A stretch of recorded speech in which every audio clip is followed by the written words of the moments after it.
बिस्मिल्लाहिर्रहमानिर्रहीम जी। शहजाद हकीम हाजिर। मन ने आज बात करनी है, बल्कि बात ठोकनी है उन रिक्शा वाले ड्राइवरों से जो इधर मोड़ सिकंदराबाद में खड़े हैं, शुजाबाद में। उनका फुदू लगा हुआ है। शहजाद हकीम जो इथों में पे इतना चश्मा फुटिया पे लोगों को शिफा थी पे तो भी दुखदा लग गए। सफर पड़ता है 1 किलोमीटर, इस मोड़ से उस मोड़ से पड़ता है 3 किलोमीटर, ज्यादा से ज्यादा 4 किलोमीटर। उधर से 10 बता लोगों को बताते हैं कितने किलोमीटर, 10 किलोमीटर कि जी 10 किलोमीटर सफर है।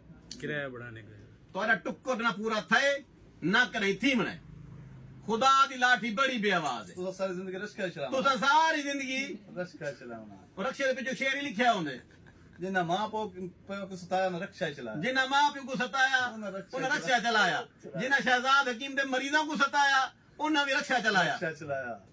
आन करीब मैं शहजाद हकीम जिंदाबाद, पे सा शहजाद हकीम जिंदाबाद। आन करीब तो मैं ओ इंतजाम करे सा ई चौक दे ऊ चौक दे डाडा रिक्शे शहजाद दवाखाने दे खड़े इंशाल्लाह माल तबीयत ठीक थी। साढ़े गड्डियां खड़े साजे हुन कारा जीपा डाले मैं इंशाल्लाह। अपने ड्राइवरां को आदा जेड़े 11 गड्डियां में गिद्दन ए लोकां जेड़े मेरे को गिफ्ट कीतन ए 11 गड्डियां दे विचों अद्धियां गड्डियां 6 गड्डियां ऊ मोड़ दे खड़ाओ ते 6 गड्डियां ऊ मोड़ दे खड़ाओ विगो रिवो डाले खड़ाओ।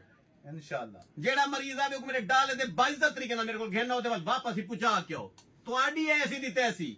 हर बंदा बदमाश है और पिछले दौर दा मैं बदमाश है। मेरे प्यू मिन्नत की मेरी आ गया पुत्र मेरे चिट्टे वालों को देख बंदा बन तू रोज नमा कट्टा खोल आने। मैं प्यू दे चिट्टे वाल देख के मैं बदमाशी छोड़ दी, मैं हाजी सनाउल्ला बन गया। तुसा बंदे नहीं बने, तुसा लोगों ने कसम खा दी हुई है इको टॉर्चर करने।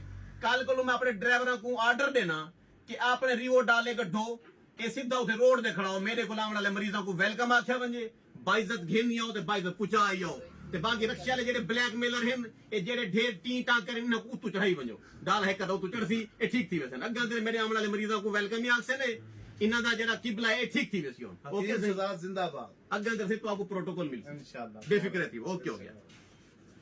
मेहरबानी।